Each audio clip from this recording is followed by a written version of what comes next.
So I had originally planned on doing something around performance and feedback, but I've kind of encountered a lot of this week where I kind of decided to do something different for the sake of today's quick pop top episode. And if you saw the last episode or not, essentially what this is people operations talk pop top, right? And I love all the things that all the leaders do and bring to the table. However, I feel as though, and I'm hoping that I'm not alone in this, they don't do the work. So the theory doesn't always translate into reality perfectly, and it gets messy in between. And so this is to really talk through the things that either I wish I had been told as a younger profession. I've been doing this for 15 years post college, but more if you don't, if you go back further. And then essentially also just what are some practical takeaways that you can actually apply in your day to day, not just theory and great ideas, but like what can I do with those, right? So let's get into today's topic. It's really around control. And one of the things that comes with this is what people assume HR, people operations, people enablement, people success, people in the people space have control over. And my frustrations have been quite a bit lately. And I have a coach and I have all these other things. If you're a coach, you usually have a coach, right? And I coach and I have a coach. So we talk about these things on a regular basis. And it's been kind of the theme lately as well, because in our space, we can't control a lot of things that people think we can control, but we get the brunt of the frustration when decisions are made. So I love this example or this metaphor for younger professionals. And I don't want to use this as a discouragement, but one of the things that really opened my eyes, and this kind of, I'm going to get to the point when it comes to back to control. Your job is being a stage manager. You curate everything in the back end to create a wonderful show. Your leaders are your actors, and you have your makeup artists, your costume designers, your set designers, your crew. These are other folks that are in support services or operations with you, however, that is classified in your particular organization. But most often, your crew, your set designers, your makeup artists, your stage manager don't take a bow at the end of the day. The actors create an experience for the audience, and your audience are your employees, your potential candidates, your PR, your employer branding, whatever it is. We have an internal and external audience as a stage manager. We have internal customers and an audience with curating your crew and making sure everything's great and ensuring that the actors are set. And you have an external that you're addressing as well. At the end of the day, your job is only support, and your actors may go off script or decide to improv. You have no control over that, but you're going to probably hear about it in some way, shape, or form when it comes to communication or frustration, or like, I didn't like that in regards to the experience. So I share that example because it's very similar to what being in the people profession is. And my frustration lately has been that people have been airing their grievances about HR making certain decisions or being the bad guy. And every profession we all know has bad apples, but there are also good apples for every bad apple, even though the bad apple makes the perception of the entire profession. We all know how that works. So what does this have to do with control? Well, oftentimes, when we're in positions like ourselves, we don't have as much control as we think, or that we wish, or that we want. And it creates stress and it creates frustration and it creates a friction that may impact our presence as well as our professionalism. And so, as somebody who is navigating their career still 15 years later, it's important to keep this in mind, and something that I wish I would have had told to me by a mentor or somebody who's helpful in my career. So, control is something that we leverage from a neuroscience perception and an anthropological perspective. Because remember, if you saw in the first episode, I'm a huge nerd and I love everything science rooted to help us make us feel safe. So it was a survival technique where uncertainty makes us worried that we're not going to survive. So we would control our environment as much as we could. We would control how we do things, and control helps us feel safe. In some instances, psychologists would say it's also a trauma response. That if you are a control freak, as we all say, sometimes they're a control freak or they're proud to be a control freak or whatever that might be, it's a trauma response in some cases, according to psychologists, that something happened in your life that was centered around uncertainty or was out of your control that had a negative impact on you. And so now you want to control everything around you in order to make it feel safe and comfortable and known.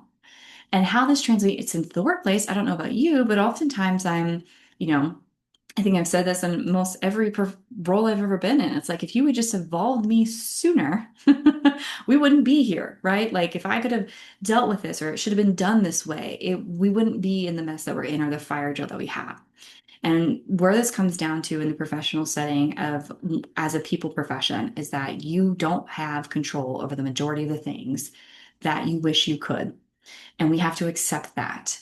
And being an executive presence or also being furthering in your career and your professionalism is not only acceptance, but understanding how to navigate that in a way that doesn't create ripple effects or more drama or more issues for other people, including your leaders. Now, the employees may never know that you have to put up with all of these things or that all of these things are not your decision and you may get blamed for them because of leadership maybe not articulating them correctly. That is also reality for a lot of things, and employees will probably never know. Just like the audience doesn't see the stage crew pulling all the levers behind the scenes to create a special effect, that oohs and ahs. The actors get the credit. The experience is something you curate, but the credit goes to those on the stage. Similarly, when things go wrong, there could be back end things, but there could also be things that just are off script that you're gonna end up getting credit for, even though you don't want that credit. So I don't know about you, but oftentimes if I just would have been involved sooner, I we wouldn't be in this mess, right?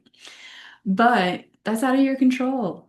My coach is coaching me on that, letting go of control, accepting the fact that you're out of control so that your stress levels can come down a little bit more. So today is about control in the sense of your locus of control.